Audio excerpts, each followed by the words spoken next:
It's alive! Come on, Stephen, do some work. Whoa! So I wanted the Nissan Navara to look like it'd just been in the gym and done a load of steroids. Like you're clicking buttons and stuff's happening and I'm used to Microsoft Word and sending an email. You're not allowed to film this. Were you paying for this? If you don't use any of this footage, I'm not going to be happy. My name's Baggsy. I'm a pro drifter and the guy behind SB Motorsport. Over the years, we've built some amazing creations like the V8 GT-R and our PS13 comp car. We bring the smoke and smiles to events all around the world, with a few viral sensations along the way. But now it's time for a world's first. We're putting GT-R life and soul into a Navara truck. But I'm not doing this alone. I've got a great team to help me.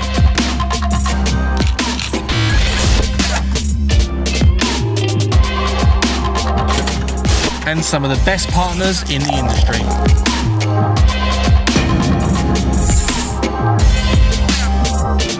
So buckle up, it's going to be a hell of a ride. And even I don't know how it's going to turn out. I just drive the car. Welcome to Project Navara-R. It was manic because the GT-R was done, it had been at Goodwood, and it was time to kind of finish the Navara chassis, but there was still loads to do. So first things that we did was strip the truck back down to the bare chassis, which we hadn't been at that point for a long time because we'd obviously been adding to it and adding to it and adding to it. So we quickly got together, got all the last of the fab work done on the chassis, loaded it on the trailer, took it straight down. So once all the fabrication was finished, we wanted to get the chassis fully powder coated so it was protected for the road. I also wanted it to look very factory looking, so I knew if we ever had it up on a ramp or, you know, we were looking at it from underneath, I wanted it to look right. It's kind of tricky though because there's a lot of powder coating companies near us, but not a lot of them have got ovens or facilities big enough to do a full chassis. However, we did find one that wasn't too far away and managed to get it powder coated pretty quickly. They turned it around in about a week, maybe a week and a few days. Fresh powder coat. Looks lovely. Yeah, well impressed. Want to unwrap it, but I don't want to unwrap it too much. Well, I'm happy when we get back to the workshop, I reckon.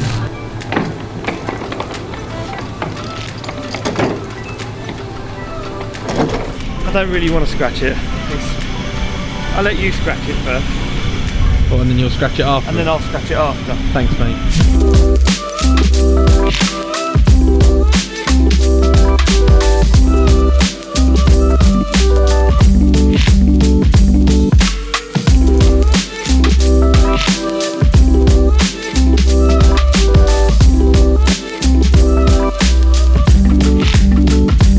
Yeah, I was a little bit dubious about moving it, and really we didn't want to pick it up with a forklift, so we had to hand ball it off. Hold on, you can go with it. Bend your knees on the back. Bend your back. If I want to. Go on then, you guys move it. Oh, alright, yeah, cool, cheers. I've got the camera now. Oh, alright. Oh, I mean, I've got the camera. You can help for once you need. Well, that's a little bit harsh, Corbin. It's true though. Come on, Stephen, do some work. So yeah, fair play to Corbin for throwing Baggsy under the bus and putting him in the limelight and letting him carry the chassis. It is his truck after all. He's going to be the one that gets to enjoy it. Yeah, that's it. Well done. Whoa! Absolutely useless. Right, see you later. Adios, amigos. Nice knowing you. Oh. And I think seeing the chassis back in fresh powder coat and seeing all the subframes fresh, I think it gave everyone a little buzz to say, we all know it's never going to come back apart again, fingers crossed. That's a hopefully the last time. And we uncovered it and it was kind of like a little bit underwhelming. It was kind of a weird situation almost because there's a lot of work and effort that's gone into that chassis, and then when it came back and it was all powder coated, it almost looked OEM and factory. But everything that we've done, all the little bits, all the little brackets and heavy fab work or fancy fab work we've done was disguised by powder coating. Like, it was nice to see it actually one colour and all like nicely powder coated. In another way, it was a bit like, well, no one can see what we've done. No, you're not allowed to film it. You're not allowed to film this. Why are you filming me? Were you paying for this? Yeah, so my good friend Luke Tibble has a 3D scanner through the company that he works for, Revo. Revo Technic is a great company, friends of ours here at SB Motorsport, and they kindly offered to 3D scan the whole chassis. The reason behind this is because I figured that, you know, if we was ever going to go through this craziness again for somebody else, it would be a good idea to try and have some 3D scans of the chassis so that we could reproduce some of the parts that we'd made by hand. And obviously we could get them cut, pressed, whatever, so that we can have those pieces to add to the chassis if we was to do it next time. Not quite sure whether we're going to do it next time, but it's nice to have that data in the computer so that if we do want to reproduce any of the parts that are on the chassis, or certainly a lot easier than making them by hand like we did the first time round.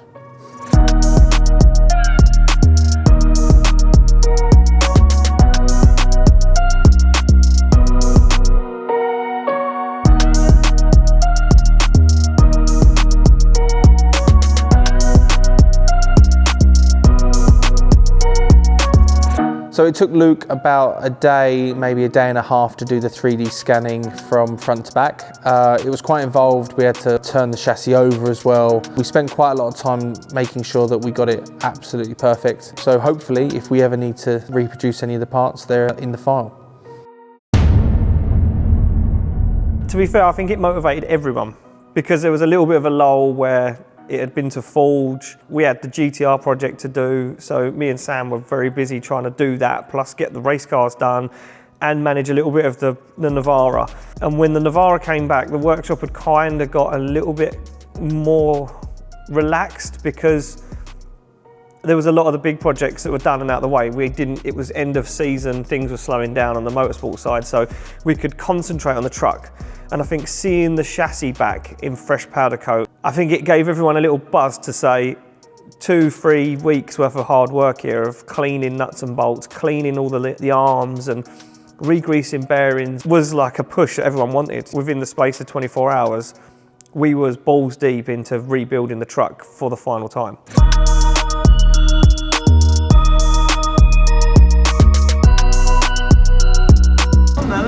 Not really, I put a thicker washer on. I told you to do that 20 minutes ago.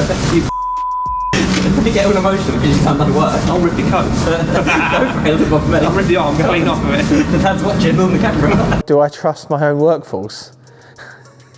I mean, I'd like to think so, but sometimes I come back and Sam's got half a sleeve left on his jumper and Ian's missing half a trouser leg and Corbin's got a knife in his hand, so I don't know. I mean, they all seem pretty happy amongst each other, so if, you know, I just kind of don't ask any questions and they don't tell me any lies, so I just let them get on with it. So working with Sterling Automotive to design the body kit digitally, we knew we had to find somebody that could actually create this insane looking body kit. We wanted to come up with something that was really aggressive looking, but at the same time still retaining the Nissan OE sort of factory look. My sort of take on the whole thing is I wanted the Nissan Navara to look like it had just been in the gym and done a load of steroids. So I wanted it to look like a Navara, but just beefed right up. So we reached out to the guys down at EP4, a local company to us. They make some incredible fiberglass and carbon parts. And we came to them and said, look, this is the design we've got. This is all the data we've got. Can you reproduce, you know, what we've designed on the computer? And they said yes straight away. They were, you know, really up for the project, really easy guys to work with, done a fantastic job in a very small time frame as well for us. So we're down here today at EP4. We're going to follow this process through and I'm super excited to see what comes out. It's day one, they're going to start making the molds today. Can't wait to see the finished product and yeah, follow the process through to the end. Okay, so this is like first step basically. This is the stock up model. So the model will come in, the first thing we'll do is we'll make the cab model, we'll agree it. If we're happy with it, that's it, that's that done. First step complete. Second step is we then make a stock model, which is this. So we order the material, we'll glue that together with a glue that we've got called fast cast, which goes off in half an hour or so. Once it's glued, it will go into the machine shop, and as soon as we've got a window on the machine, hits the machine, gets cut, and then it comes back out this side. The boys out here will then hand finish, clean it up, get it ready for laying up with the fiberglass. Then the fiberglassers will lay their part up off of it.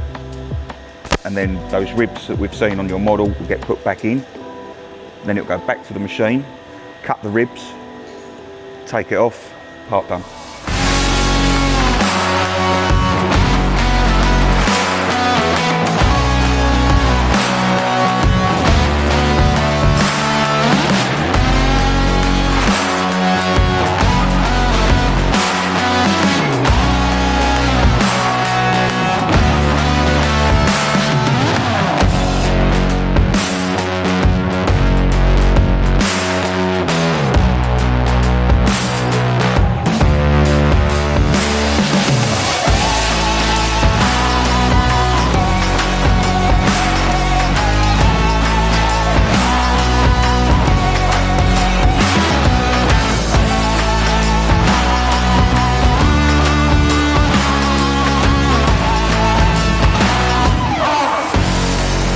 This will now ready to hit the machines and get cut.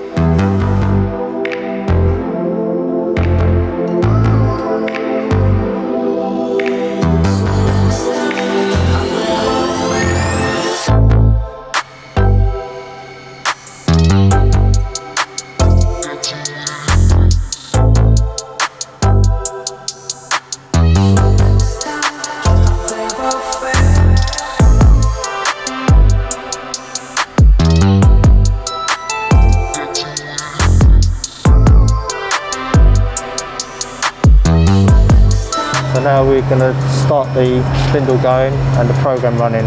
Green button on, just make sure everything's okay.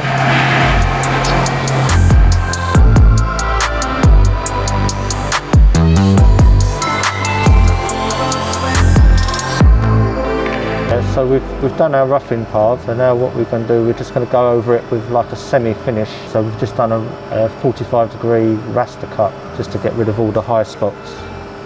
And then we're going to just go in with a finished cut straight over the top of that.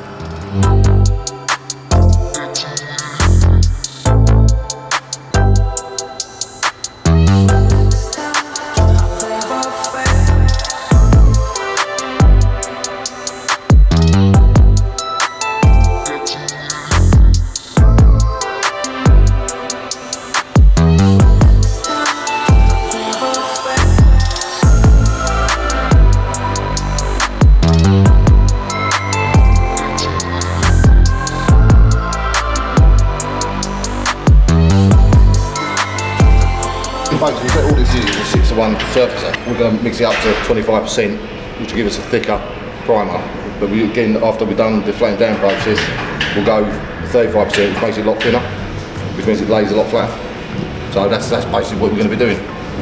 We've got to do the thicker one first to give us that base to actually put on it. Otherwise, we could be just laying primer on all day and not really getting anywhere.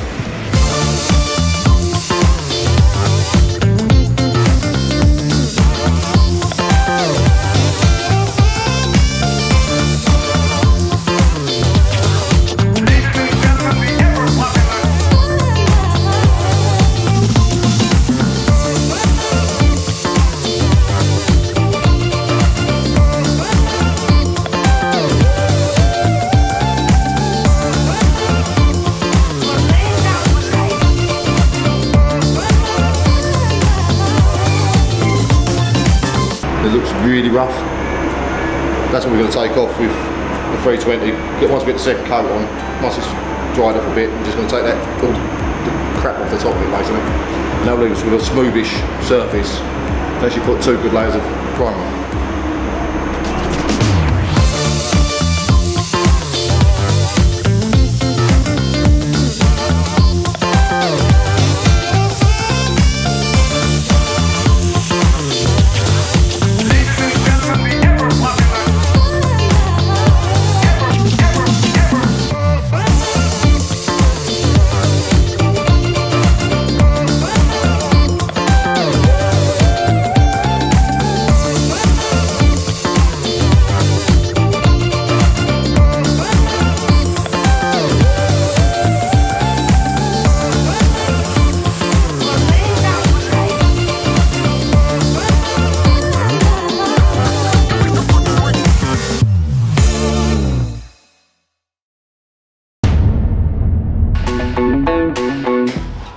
what's in the box, I hear you say? Well, we had a delivery from Sparco. They sent us out some of their incredible reclining bucket seats for the Navara-R, and they've just arrived, so let's take a look inside. So the reason we ended up with the Sparco seats was because the plan originally, and probably for a long time, was to fit the original GT-R front seats into the truck, so that when you looked in the truck, you could see that we'd, you know, paid homage to a GT-R by fitting as much of it as possible into a Navara. But the more and more we looked into it, the more that me and Corbin looked at how they were mounted and how big they were and how heavy they were, we realised quickly that that wasn't going to be an option. They weren't going to fit. So the next port of call for us was we wanted something that was A, safe, B, comfortable, and C, looked amazing. And obviously there was only one place to go, and that was Sparco seats. So we found some really, really cool reclinable bucket seats. The driver's seat has these cool mechanisms on it which give it a really nice rake for laying it back. It's got really nice high sides. They were perfect. They were held you in the truck going quick. So we used those on the stock Navara frames, and then the driver's side was still electric, so we could easily move the seat backwards and forwards, have the quick comforts that came with a Navara.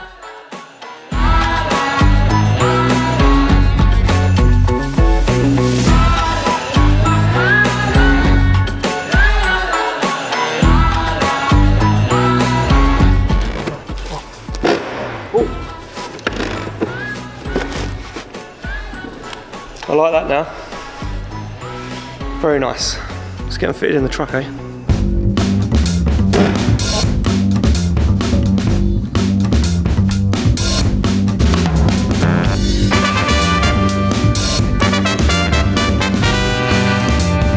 I mean, seats are always a bit of a nightmare if they don't make rails that fit straight onto the rails you're trying to bolt them to. We tried to use the original Navara seat frames that bolted to the floor pan because the floor pan's such an obscure shape. It's gonna have to sit like. They're still gonna be tight because that handle is on the centre console.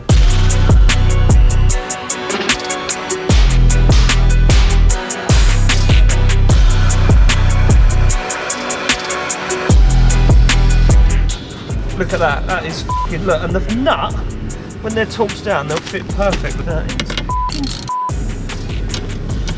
Oh, they're well, it's my life. I should have known this from the beginning. Why are them studs longer? Strong enough, isn't it? Right, just got to make one more. Could do one of those sick edits that they do on Instagram where they go, and then they, do you know what I mean? You drop it like that. Yeah, and then all of a sudden it's got the holes. Yeah, and it's like, and then it's got the holes in there. Can you make that happen? Yeah, drop it again then, and we'll make it.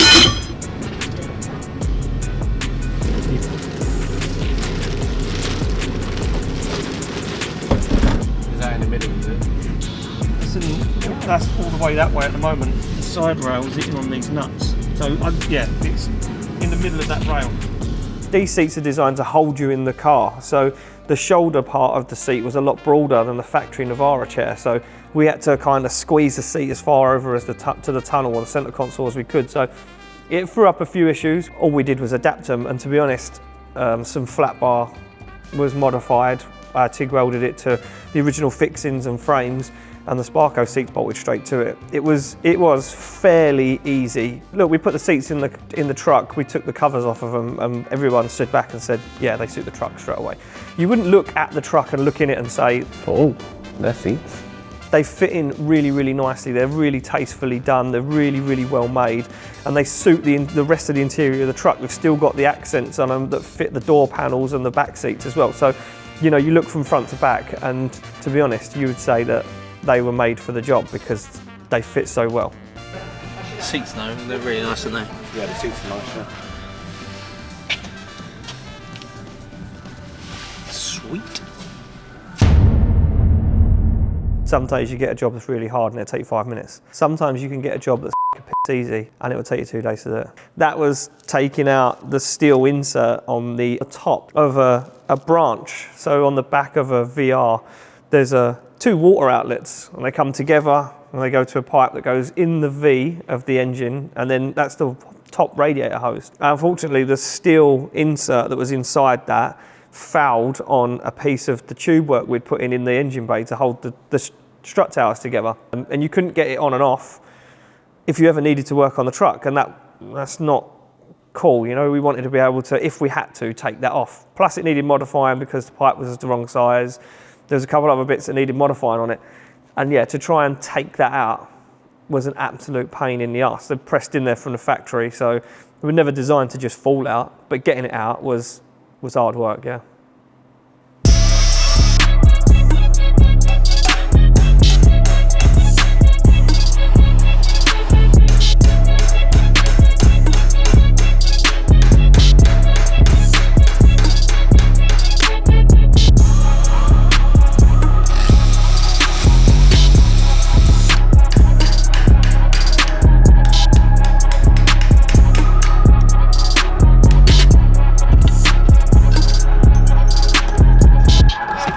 All of that for that. What an annoying little that was. So we do. I ain't got glue, you? No, I was hoping you'd know.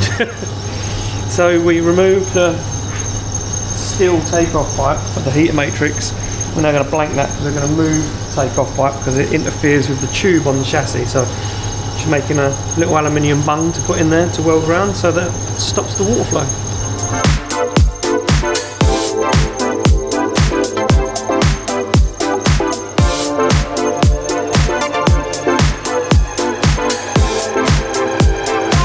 You're going to put that in there? You absolute motherfucker. Like, sometimes when I'm trying to work, you know, I'm not in the right headspace for like the banter or whatever. I'm like focusing on something serious. And you caught me off guard because I was trying to machine a part up and you just came in, caught me off guard, so relaxed. You weren't even laughing. You were like, oh, just try this camera on. And then next thing I know, I'm going to be a fucking Instagram sensation with the Francis Bourgeois guy style camera. I'm the SB Motorsport version of Francis. It's alive! Out of everyone in the workshop, I'd say Ian's probably the easiest to wind up. He was quite upset. He's fuming. I'm not pissed off about it. Off here, go you.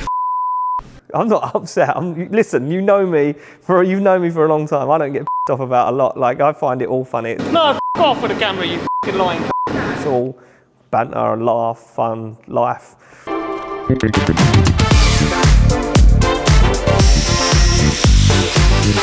Everyone at home's probably thinking, oh, it's just a straight bit of pipe, the hose is going to blow off, there'll be hot water everywhere. Not with the vibrant tube flarer.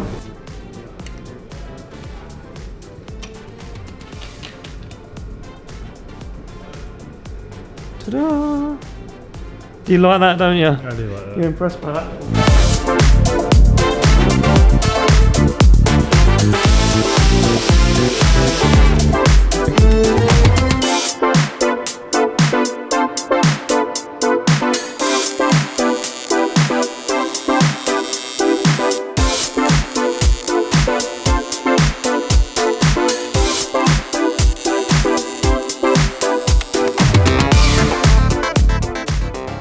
Well, TIG welded that fitting on. I drilled it out, filed it all inside, TIG welded on the boss for the blanks.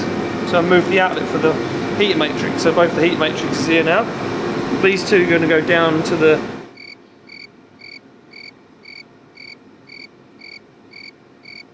heat exchanger on the gearbox. And I'm going to blank that one in case we run water to the turbo, but that was water return from the turbos, so I'm going to keep that one in case we need it. Wrong side.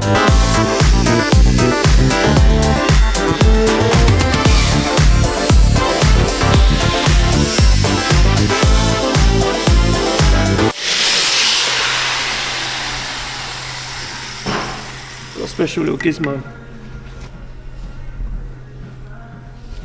Product placement.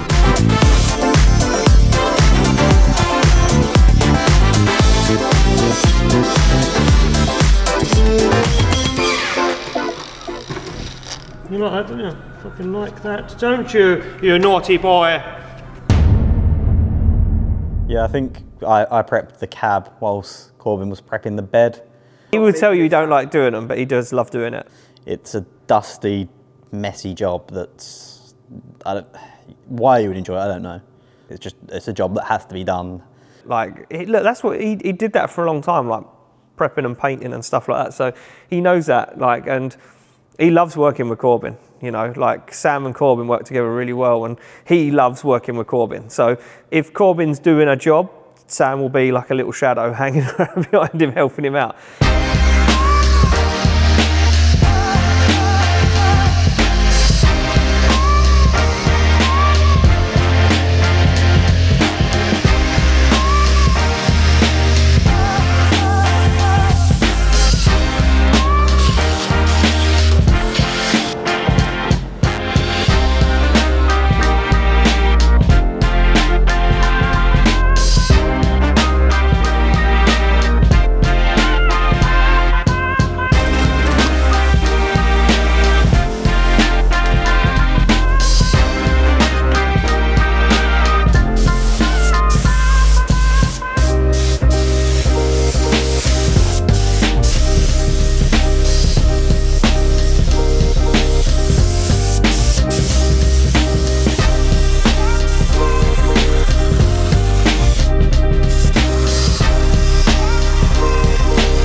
Where did that go?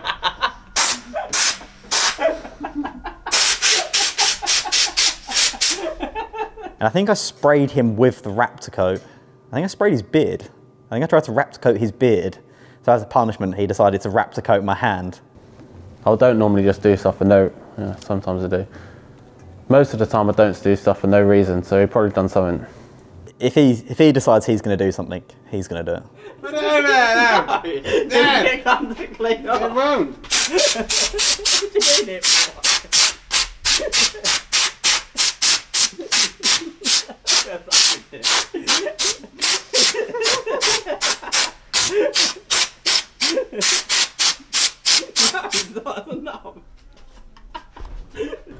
I think that's what happened.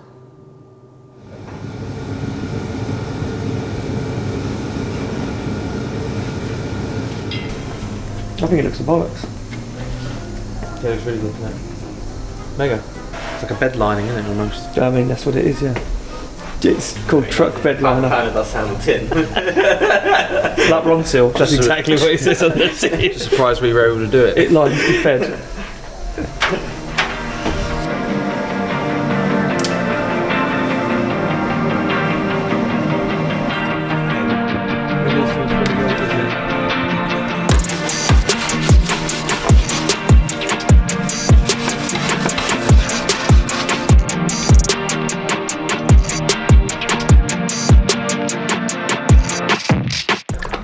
How long you got to shake it for? 38 weeks. Till 6 o'clock. Swap for you. You know what that sounds like? Raptor in a box.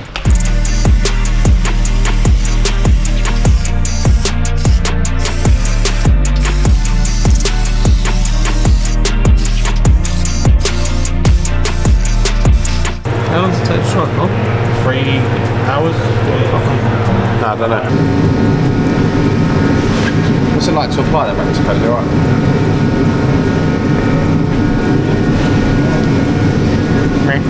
Pull the trigger and it comes out. Pull the trigger and it comes out, doesn't it? You just pull the trigger and it comes out. Fair enough. We got to a point where we was all like, well, we kind of need the cab back on the chassis and the bed on the chassis to then finish plumbing everything else. It was going on and it was going on forever. It wasn't coming back off again. We pushed the chassis underneath the ramp. The cab was already ready to go. Corbin and Sam had prepped, painted the engine bay. The underneath of the cab had all been raptor coated, so it was all fresh and brand new. And we lifted it on there and we put it down for the final time. It's nice to be bolting on for the last time, that's for sure.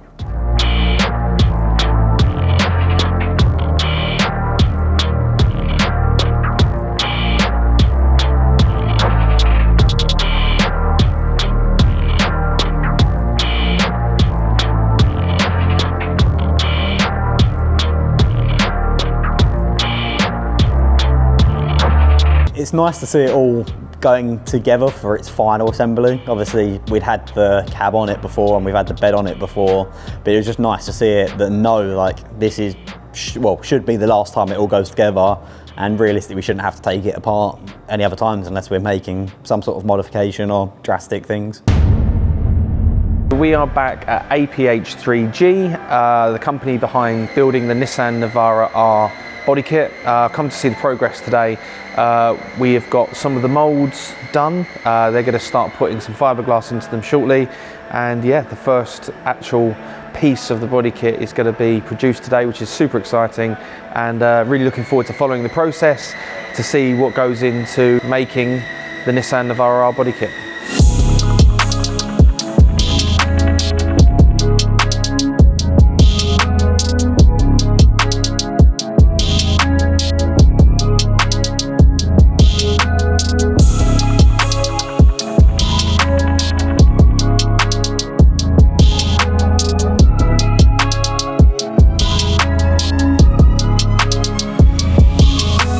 So I've just seen the guys paint this gel coat on. So what happens now? We'll obviously wait for this to dry.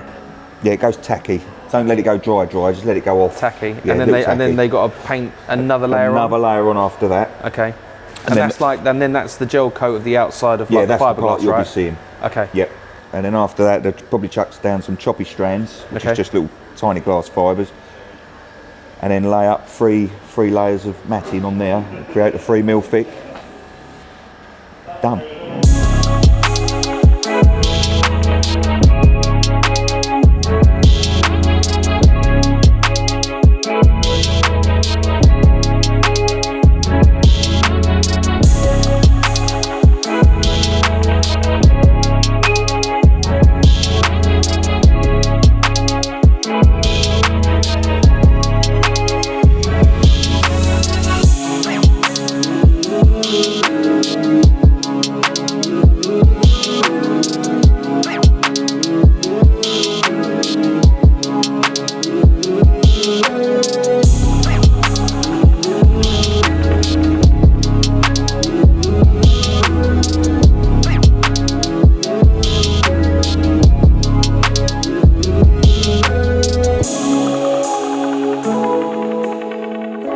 definitely not skilled enough to do that.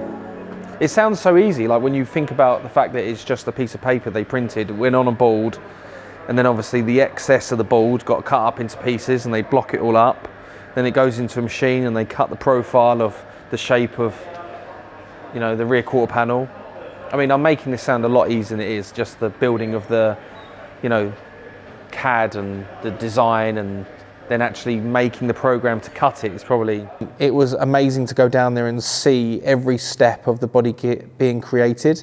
I didn't realise how involved it actually is to make moulds or, you know, reproduce a part out of those moulds. And it was a great eye-opening experience for me to kind of understand what goes into all these, you know, fiberglass, carbon fiber parts that we use. You know, you just get a delivery, it's all bubble wrapped nicely, it comes out of a box, you bolt it on the car. But, you know, to actually see the craftsmanship that goes on here in Essex, seeing those parts being made by hand by somebody was incredible. And it certainly will make me think a little bit about trying to look after the Nissan Navara, because the poor guy that had to produce all the parts, I wouldn't want to have to bring the parts back in a million pieces for him to repair them. I feel like I'm carrying my first baby out of hospital. We kind of felt like we was getting to the end of the project, and then Baggsy turns up in the van with one of the body panels from APH. I think it was the front passenger wing at first. We tested it on the vehicle, obviously. I think we duct taped it just for mock-up. And it was the first time, not on a computer screen, that everyone could see how this truck was going to look. We squinted one eye slightly because we only had one wing, but yeah, you could see how wide it was going to be. You could see how it was going to sit on the wheels, and yeah, it was nice to finally actually have the body kit to have a look at. It was an exciting time when it came back, because obviously at this point we'd only ever seen renders of it, so we knew how it should have looked, but like it's like a concept car kind of thing. Like that's the initial render, whether it looks the same or in person it looks different, or whether it looks better or worse, it's always an exciting time.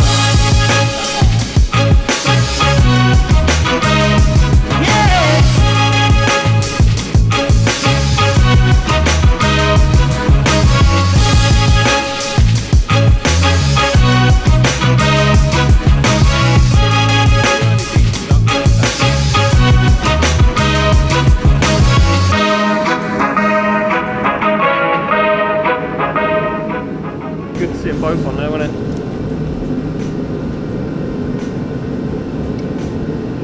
That doesn't even look like it's got a wing on it. No. Totally changed the outlook of the vehicle. She's going to look really cool, because she's going to look so white, she's going to look excellent.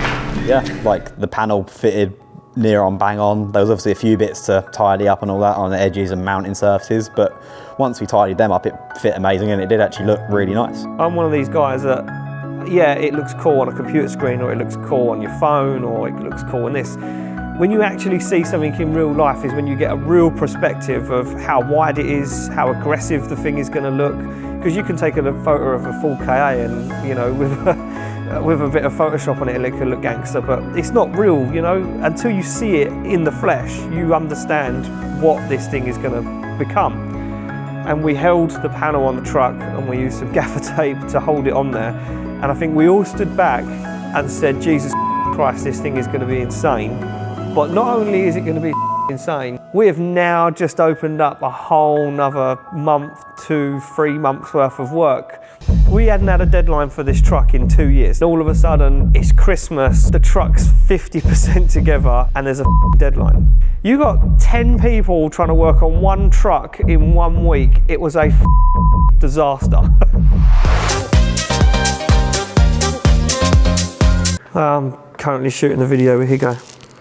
Oh, movies. Movies. Not them kind of movies though.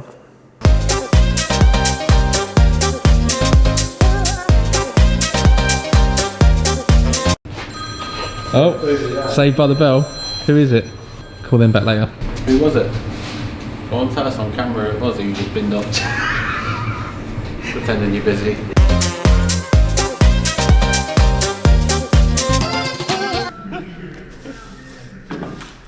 4 hungover people watching one hungover guy sweep a pile of rubbish up.